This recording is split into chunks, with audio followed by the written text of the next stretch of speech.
Good evening all, and welcome. Today's video has been graciously sponsored by Coral 307. If you're looking for the perfect beach vacation, then look no further than Coral 307. This luxury property is situated by the beautiful beaches of Playa del Carmen near both Tulum and Cancun, and a 3-minute walk away from the beach. The complex boasts a private gym, huge swimming pool, and much more, all within a short walk to the main street of Playa del Carmen itself, the perfect place for a margarita, shopping, or an amazing night out. The property boasts stunning views, spacious rooms, and a comfy space that can accommodate up to 6. Nearby you can find the best diving and snorkeling spots on the coast, as well as ancient Mayan ruins to explore, to make for a truly unforgettable vacation. To find out more, click the link at the top of the description. But for now, it's time to get comfortable and let the darkness take control. This took place around 12 years ago, and after listening to so many stories, I figured I'd finally share my own. This happened to me when I was around 12, and actually had to get my brother to help recount it, as I was scared, so scared, when it happened. I was about 12, like I said, and my brother was 26 at the time. He had been serving in the US Army for several years when this happened, and was deploying to the Middle East on his second deployment if I remember correctly. Also of note is that he is a Green Beret, and had recently, 3 or 4 months prior to this trip, completed the Army's Special Forces qualification course, Robin Sage and all of that, and by then was an active duty SF Engineer Sergeant. Definitely not someone you'd want to mess around with. Given that we both grew up with a passion for the outdoors, he thought it would be nice to take me on a backpacking trip in northern Alabama, the Sipsey Wilderness, for those familiar with the area, before he left for 9 months. The trip had gone smoothly, up until the 3rd night we were both camping out. At around 8 p.m, we had our camp set up, sitting by the fire talking about typical boy stuff, guns, girls. For some reference, our spot was about 50 yards from a large stream, and about 50 yards downhill adjacent to the large path. Our camp, the stream, and the path formed a triangle of sorts. This was summertime in Alabama, so it wasn't quite dark yet, when 2 guys, who looked to be in their late 20s, wandered up and asked if we had seen any hogs while we were hiking around. Given that this is rural Alabama, we actually had seen some farther into the wilderness area and told them so. Even though they were relatively polite, my brother called them good old boys, I got a seriously creepy vibe from them. Dirty clothes, greasy hair, scraggly facial hair, etc. I think they probably looked like they belonged in the movie Deliverance. They kinda hung out for a few minutes, maybe a little longer than they should have, looking around, asking us questions like how long we'd been out there, how long we were staying up, and what to me appeared like them sizing us up. They then abruptly said goodbye and walked away. I didn't necessarily feel threatened by them, and I know for sure my brother didn't, but I still felt uneasy about the whole thing. Fast forward 3 or 4 hours, my brother and I had gone to sleep and were nestled in our tent when I woke to the sound of multiple dogs barking. I've always been a heavy sleeper, and they sounded like they were only 100 yards away. My heart immediately started pounding, and I kicked my brother through the sleeping bag and asked if he was awake and heard the dogs. He responded, "I'm awake. They've been getting closer for the past hour or so. Just lay still and don't make any sounds." Needless to say, 12-year-old me was about to crap my pants. We would also hear sporadic shouts from several different sources, but neither came any closer. A few minutes later, my brother whispered, "They're just hunting for hogs. They use dogs to pin them down, and then later shoot them." This gave me some relief, but not much. Somehow I managed to fall back asleep. The fact that they were doing this at night was a huge red flag, my brother later told me. But I think he was just trying to keep me calm. Fast forward what was probably another 3 hours or so. It was 2 a.m.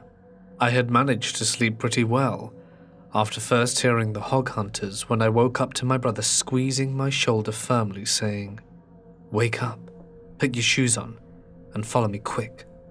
Be as quiet as you can."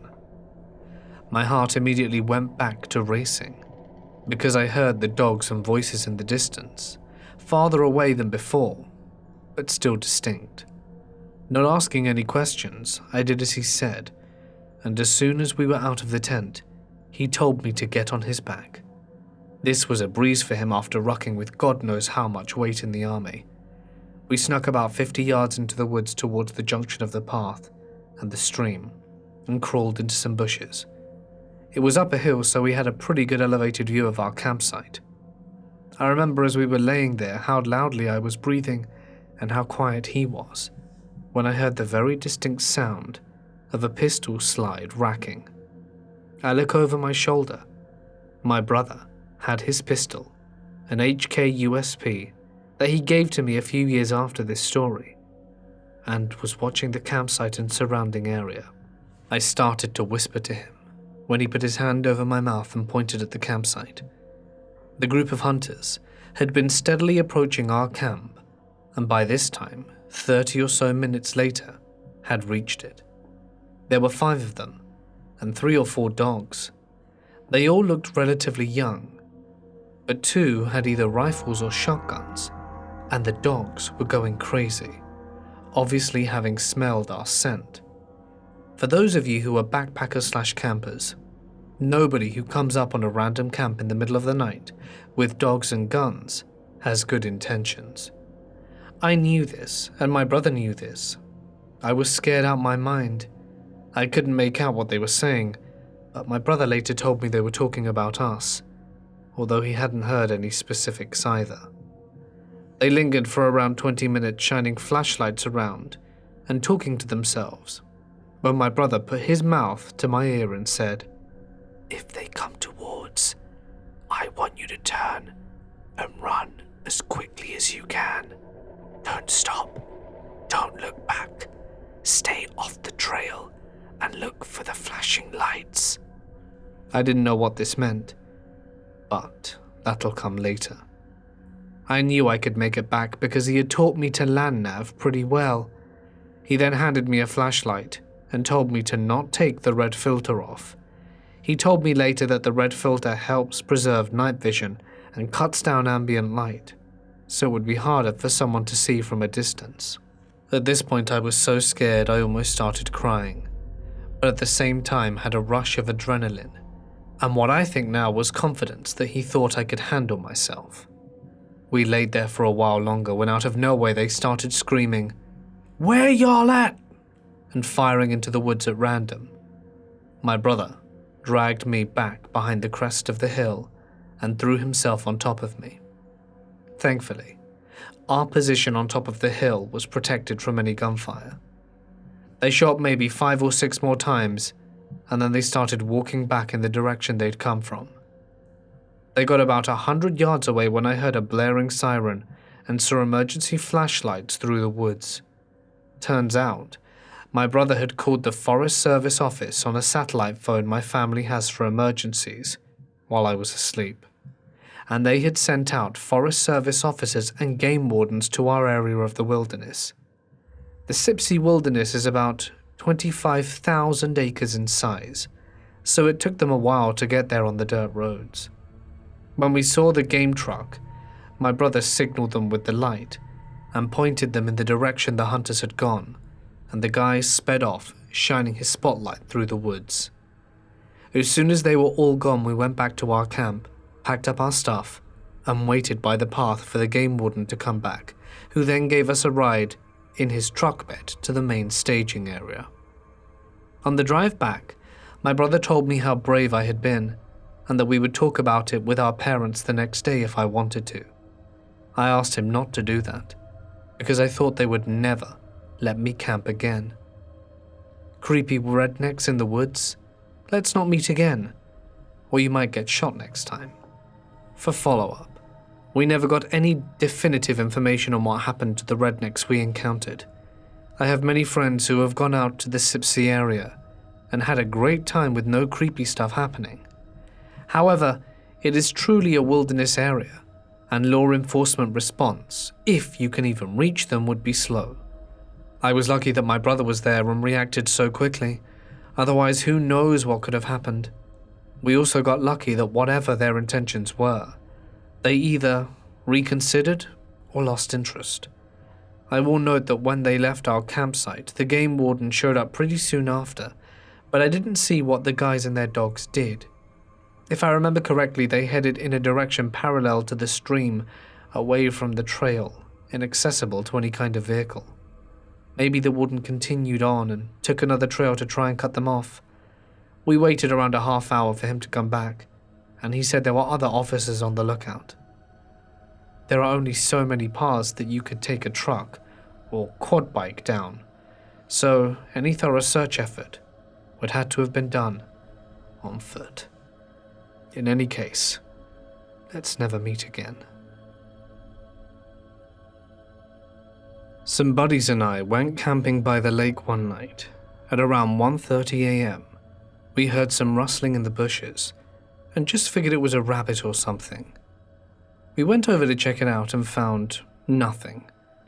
At about 1:35 a.m., a huge pickup truck that was lifted and blaring loud music drove by on a dirt road really, really slowly, shining a huge police-grade spotlight on me and my friends. The truck burnt out and kept driving. So my best friend and I decided to drive up the road and see if we spot anything unusual about the truck. We get to the main road and there are probably 7 or 8 cop cars, lights flashing, and 2 or 3 ambulances. We stop to turn around, and I swear, like a damn horror film, a cop pecks on my window with his flashlight out of nowhere. He asks what we're doing, and we told him we were camping and told him about the truck. He says, "Well, you boys might want to camp somewhere else. We had a homicide here and haven't located the suspect." My friend says, "So should we be scared?" Like a damn idiot. And the cop says, and I quote, "Well, I'm not scared, but there are 20 officers here and we have guns." I said, "Yes, sir," and tore back down to the campsite. My best friend called the rest of our buddies and told them to pack up their gear and not to ask questions, and that we had to get out. We literally threw 2 fully pitched tents into the back of one of the trucks and got the hell out of there. The cops located the killer about 30 minutes later at our campsite. I was good friends with my neighbor and his family when I was a teenager. My neighbor was a youth pastor of a local church. Apparently, someone at the church decided to do a backpacking trip to Yosemite National Park. My neighbor had never been backpacking before, and he knew I was an avid backpacker and hiker, so he begged me to go with him. I agreed and met his youth group. Geez, what a bunch of misfits. These kids were ranging from 14 to 17. I was 18 at the time, and they were poorly behaved. Some had bad attitudes, and one in particular bragged long and loud about how he'd wrestle a bear. We hiked up the Mist Trail into Little Yosemite Valley, which is on the backside of Half Dome. We spent the day hiking in some really nice territory. I didn't much care for my group, but the 19-year-old 5-foot female trail guide was friendly, so it wasn't a total loss. The campsite was at LYV. It's backpacker only. So the site is basically a forested area with a few felled trees which act as markers for the different campsites. It was summer and fair weather, so we didn't bring tents. We slept out on tarps and sleeping bags, and as I was trying to bed down and go to sleep, a couple of the punks in the group thought it would be funny to lob small sticks and stones at me. I asked them to stop, but the punks just laughed and kept it up. It sufficiently pissed me off that I vowed to get even. I waited until the chatter died off, and the sounds of deep sleep breathing grew on me. The forested campground was pitch black on a new moon night, no campfires allowed, and quiet all around. The only differentiation between the blackness of the surroundings was the velvety purple of the night sky blazing with a million stars. I crept out of my sleeping bag and crawled on my hands and knees, carefully brushing the forest floor in front of me, clear of needles and twigs, which there were lots of, so that I moved without making a sound.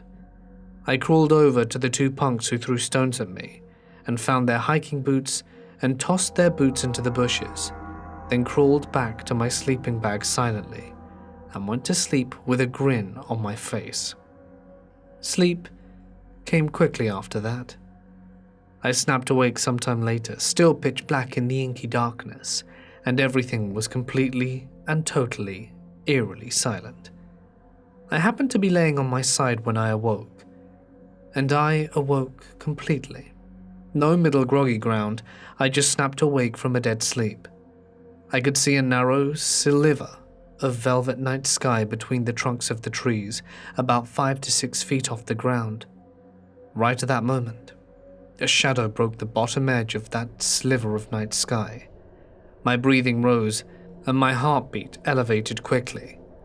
I lay still, totally awake, staring wide awake into the darkness, straining with all my senses, listening. But there was nothing. Silence. I told myself it must have been an owl gliding through the darkness on silent wings, and closed my eyes and slowed my breathing, trying to go back to sleep. I started to drowse again, when all of a sudden, one of the backpacks in the line of backpacks that were set against the fallen marker log of our campsite starts to jingle. Well, the zippers started jingling. I froze again, trying to figure out what the heck would make those zippers jingle, as no other backpack zippers were jingling. Right then, our 19-year-old 5-foot trail guide flicks on her flashlight, 6 inches away from a brown bear's face. The bear had chomped into the backpack and was doing a full reverse tug, trying to make off with it. But the dead log had snapped limbs, and by pulling the bag, it had torn the nylon and hopelessly snagged it. It took a moment to register. There's a bear in camp 6 feet to my left. Our trail guide starts yelling at it and hitting it in the face with small stones she scooped up off the forest floor. This woke up the whole camp pretty quickly, and someone started blowing one of those ultrasonic whistles.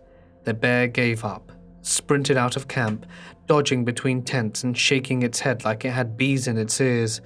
It did not come back.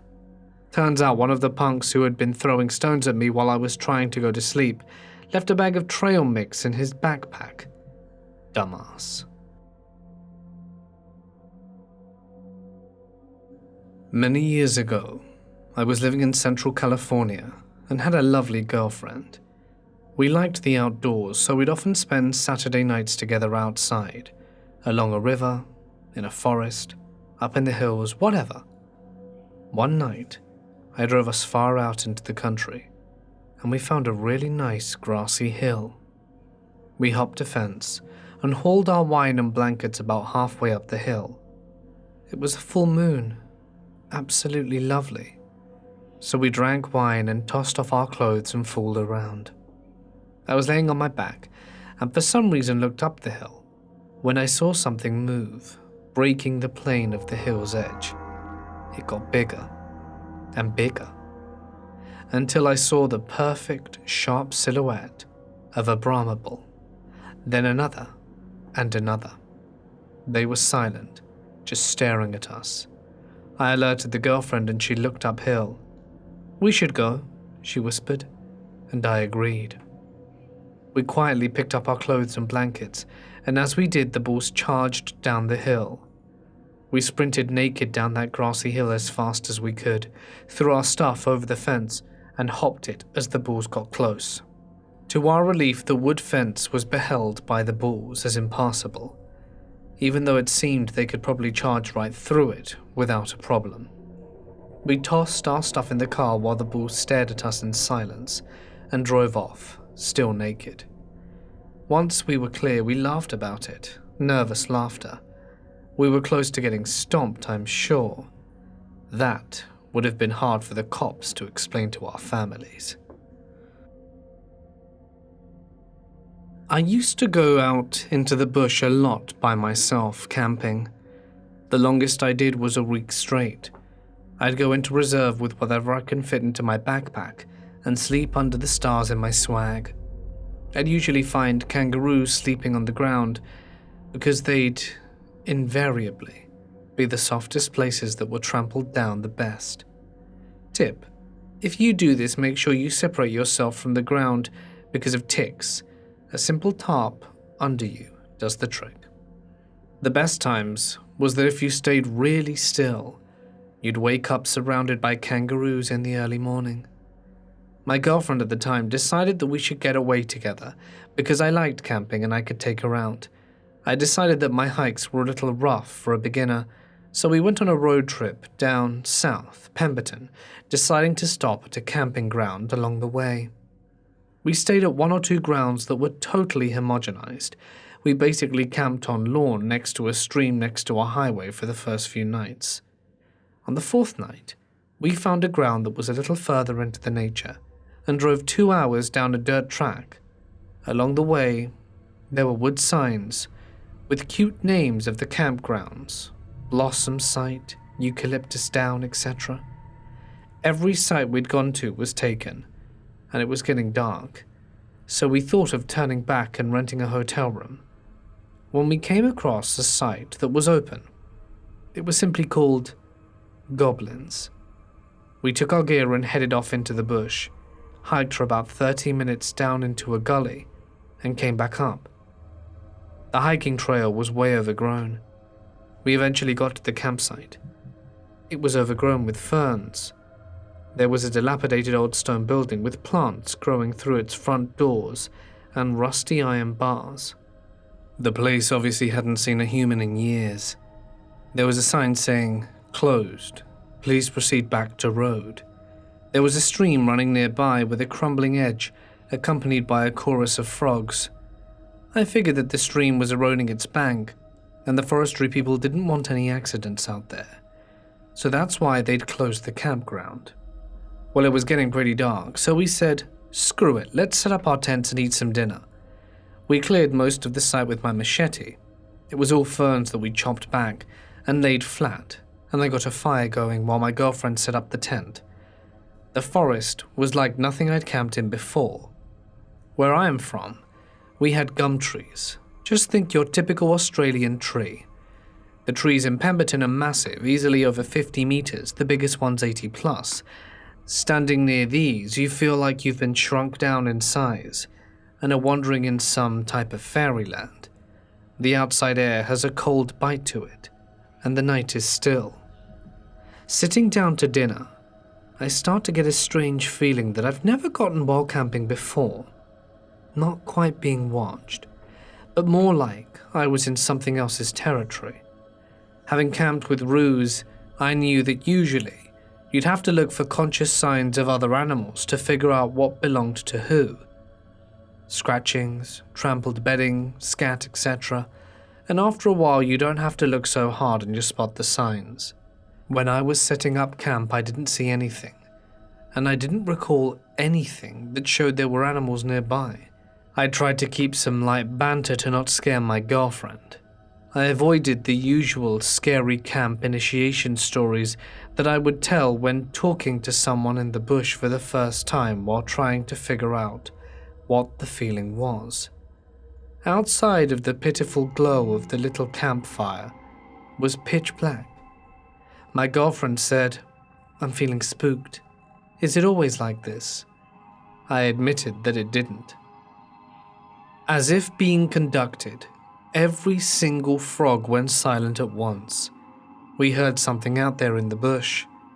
I knew what roos sound like, and it wasn't that. It was a loud crash. It sounded like a tree had been pushed over, and then lots of little independent footsteps crushing the foliage and leaves.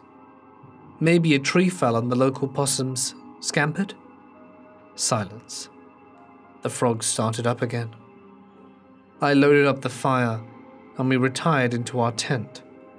Multiple times during the night, we heard footsteps in the foliage, and the sound of lots of small crashes, like lots of small somethings being thrown from the top of one of the massive trees, always preceded by frogs going silent. At first, the sounds were randomly off in an easterly direction, moving slightly north, slightly south, but always coming closer. After the fire had died down, I heard the sound just outside our campsite. Now that it was closer, I could hear it better. The loud waking, like something taking big steps and crushing foliage, a kind of repeated pattern, like someone slapping their palm against the trunk of a tree. Then the sound of things falling out of the tree from above. Whatever it was, paused. I almost went outside with my flashlight and machete, but my girlfriend grabbed me tightly, and I felt her head shaking into my shoulders, saying no. After what seemed like an eternity, we heard it go north and then west. It continued doing whatever it had previously been doing, but now it was circling our tent. A few times during the night, we heard the sounds come very close, definitely inside the circle we had cleared out for the tent. When the sun came up in the morning, we got out of the tent. Our entire campsite was covered in gum nuts. They hadn't been there the night before. We had laid all the ferns flat so nothing was on top of them. Not a single nut was on our tent. They were all spaced out about 2 meters away and absolutely covered the ground. They looked like they had been arranged. We decided to hightail it out of there, coming up with theories in the car. We thought maybe the nuts might have hit the tent then bounced off and therefore equal distribution around the tent. But we hadn't heard a single nut hit our tent during the night. And trust me, neither one of us slept a wink. And how does that explain the crashing footsteps? And why did the frogs stop singing every single time? I think it's the only time I've experienced feeling this while camping. And if I ever get it again, I'm not going to stay. I can't find a logical explanation for what happened without thinking that something with intelligence and an alien purpose came within the boundary of human-marked territory without any fear that night. I was camping out last fall in the Allegheny National Forest. The missus and I and the 2 dogs were at a primitive site about 100 yards away from the road. It was very late in the season, so we were literally the only people for miles. Our campsite was set up with 2 tents facing each other across the fire pit. We slept in one with the dogs, and the other we used for storage. The second night, like an idiot, I decided to leave the sealed food in the storage tent instead of tying it up or taking it to the car for overnight. I woke up at 2 a.m. to the sound of ripping and crunching. Jerked, completely awake, mind racing, I instantly knew that something was in the storage tent, nomming on some tasty dog food or potato chips. I fumbled for a flashlight and slowly unzipped my tent fly, shined the light across the campsite to the other tent, when I saw a pair of eyes. I was expecting a raccoon. The problem was, the eyes were about 2 to 3 feet off the ground. Black, bare, a big one. I know. Intellectually, you're supposed to make noise. I know. Intellectually, that I'm not in much danger. However, being within feet of a bear at night in the pitch black, not being able to see a thing, but all the sounds. The ripping, the heavy tread, the snuffing. It's truly primally terrifying. Higher thought process went right out the window. I zipped my tent back up and looked down at my wife and grabbed my log splitter and stood over her sleeping body in the tent in a defensive position, axe at the ready, in case he decided to try and get into the sleeping tent. I stood like that for a half hour in the complete darkness, just listening to the breathing, and the harumph, and the ripping, and the eating. A black bear eating potato chips at night is really crunchy and loud. He wandered around the site, even snuffling the outside of our tent. I never woke up the wife, because why subject her to this terror, I thought. Eventually, higher thought process started to leak through. The car was 50 yards away. Maybe I can run to it. Maybe I can make noise. Maybe it will go away. What was I thinking? The car. My keys were in my sleeping bag, and on those keys was an electronic fob. And on that heavenly electric fob was a button that we all thought was useless or annoying if you accidentally press it. The alarm. I smashed down the button, and the night lit up with honks and flashing lights. Sound and light crashed through the campsite, and I heard the bear take off. Then my wife woke up to see her shaking, pale-faced husband standing over her with an axe. After I calmed her down, we got out and inspected the campsite. The bear had ripped its way into the inside of the storage tent, had eaten potato chips, dog food trail mix, and had wandered around to our side to the dishwashing area, probably attracted to the smell of the dirty dishwater with meat residue in it. Still coming down from my adrenaline rush, the wife and I spent the rest of the night sleeping in the car. The bear never came back, and I learnt my lesson regarding food at a campsite. And the dogs never woke up through the whole ordeal. Let me take you back to July of 2018. I was 15 at the time. My boyfriend at the time, his older sister, her boyfriend, and one other couple wanted to go camping. My parents very reluctantly let me go, but I had an amazing time over the 2 nights. But something terrifying happened to us during that trip, which started the first night we were there. For some context, this was in the Rocky Mountains of Colorado. The forests here are dense, and unless you're in a clearing, barely any moonlight can get through the thick treetops, which makes the night pretty spooky in itself. Prior to this camping trip, what usually scared me the most about these woods was the thought of cougars and bears. My boyfriend and I shared a tent on the far side of camp, and the other 2 couples had tents on the side of the camp opposite to us. After laughing and talking about the fire for a little while, my boyfriend and I decided to go into our tent. It was around 11 p.m. at this point, and we weren't ready to sleep yet. So after we spent a few hours in our tent laughing and talking, around 2 or 3 a.m., we started hearing noises around our camp. I felt a little uneasy. We both felt quiet and just listened. It sounded like 2 or 3 people passing through our campsite. There were voices that sounded like teenagers, and eventually they passed through our camp with no incident. We both breathed a sigh of relief and continued laughing and talking. At about 3:30 or 4 a.m., we started hearing noises around our tent again. This time there were no voices, only footsteps. Him and I whispered back and forth, discussing what we might be hearing. A deer, maybe? The footsteps didn't sound heavy enough to be a bear, and a cougar wouldn't be stalking our idle tents. After a while, we noticed that the footsteps weren't passing through the camp. They were circling our tent. Only ours. Slowly, my blood ran cold. Neither of us spoke. We just looked at each other.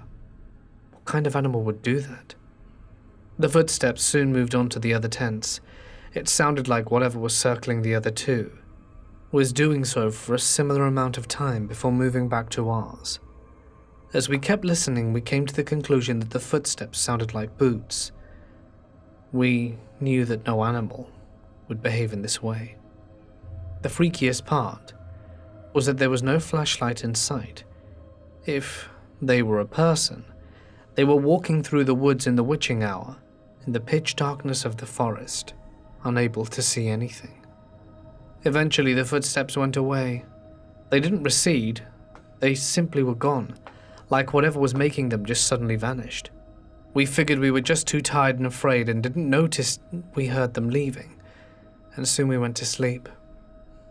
Now in Colorado, it's extremely dry for most of the summer, and in the Rocky Mountains the ground is mostly rocks and tree roots under a thin layer of dry dirt. We searched around our tent for tracks, in what little mud there was, and we found boot tracks. Everyone else in the campsite said they heard the same thing around the same time.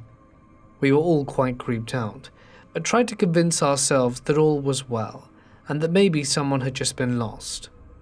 The next night passed without incident, and I left the next day, a day before everyone else because my parents were making me leave a day early. But the story doesn't end there. The day after I left, everyone else on the trip was due to leave as well. As they were packing up the campsite, an elderly-looking woman walked down from the woods from a trail leading up the hill.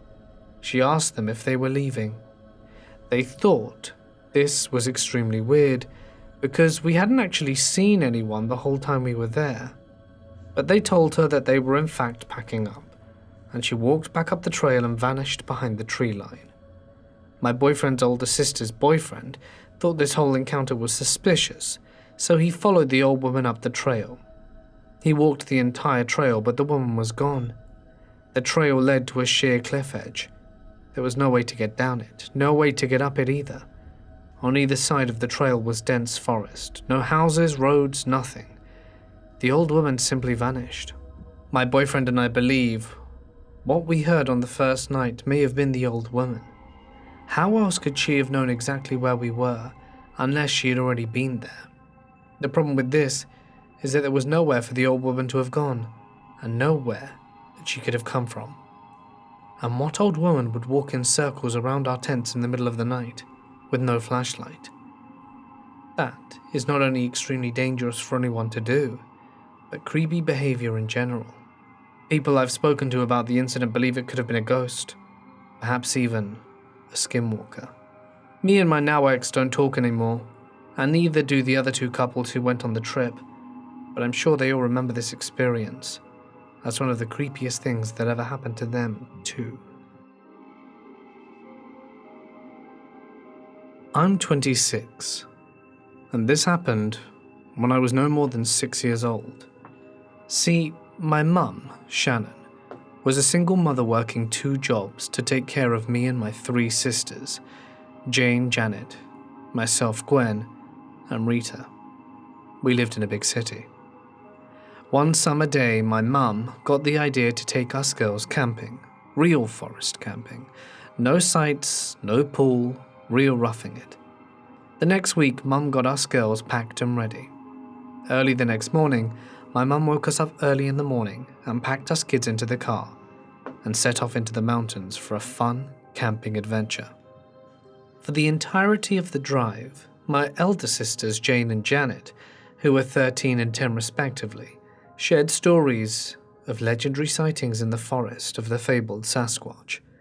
They said he was 10 foot tall with slanted yellow eyes and big hands that grabbed at little kids who were lost in the woods. They told Rita that the beast stole kids and took them back to his cave, where he kept them in cages and munched on them whenever he got hungry. My poor little sister was only 3, and shaking in her car seat, clutching an old teddy bear, her brown eyes so wide I thought they'd pop from her tiny head. Fast forward to when we arrive at the spot. We unpack the car, set up the food, campfire and tents. That weekend was the finest I can ever remember. It was fine until the last night when I awoke in the middle of the night to use the bathroom. After I had finished, I saw eyes, yellow and slanted. I followed them further and further into the woods until I realized I was totally lost. Overhead was the moon, full and glowing brightly, but clouds were slowly moving in, covering the moon in patches. I'd heard heavy footsteps behind me. They were quick and sure, low growls surrounding me, echoing in my young ears ahead of what I saw. Those same eyes I'd followed into the deeper part of the woods. They narrowed and watched my every move as I tried to get out of its view, and then I whispered, "Are you Bigfoot? Will you eat me? Please don't, my mom will be upset." That is when I heard a low voice growl, "Go back, small one." Suddenly, there was a snapping twig to my left, and I went running until I came back to the clearing that my family was camping in. I turned once more, waving at the creature, and whispered, "I hope to see you again soon." Then went back to the tent, smiling as I curled up beside my mum and sister. I never shared the experience with any of them. I knew they would have never have believed me anyway. I was in my sleeping bag one night, many years ago while camping. when I heard the sound of heavy footsteps coming towards me. I rolled around, grabbed my flashlight and turned it on. But after an extensive look, was met with nothing. I settled back down, and the footsteps started up again. And when they were about 20 feet away, I turned the flashlight back on. I saw nothing again. I was getting progressively more creeped out, so I grabbed my revolver from my pack and waited in silence. They started up again. The crunching sound in the leaves was coming straight for me. Crunch, crunch. And when it was about 5 feet away, I couldn't handle it anymore. I turned my light on again and found myself facing a tiny little toad that was trying to reach the stream I was camping near. It turns out the sound I kept hearing was it hopping through the leaves. Hey guys, it's Mort here. Thank you so much for listening. Right, yes, you may have noticed the picture. I'm not gonna lie, I did not actually intend for it to change on YouTube. I only was trying to change it for my emails. And then all of a sudden it changed everywhere. So I was like, oh, oops. And I just changed my email name to Mort instead of Mortis Media. And then it changed on the channel too. And I was like, so sorry about that. Yeah, it was a shock. Let me know what you think. It was a bit, I wasn't really expecting that. Tell me, did anyone even notice? Let me know what you thought down below. I'm sure a few people did see it. So we're back. I'm feeling good. Yeah, gonna have some cool stories out on Wednesday as well. Hopefully I will not fail you then. And thank you to everyone who voted in the poll that decided today's video. Well, yeah, that's it. Thank you everyone so much for watching. A huge thanks as always to my amazing members and patrons whose names can be seen at the end of the video. You guys are amazing. But for now, stay awesome, and I'll see you in the next one.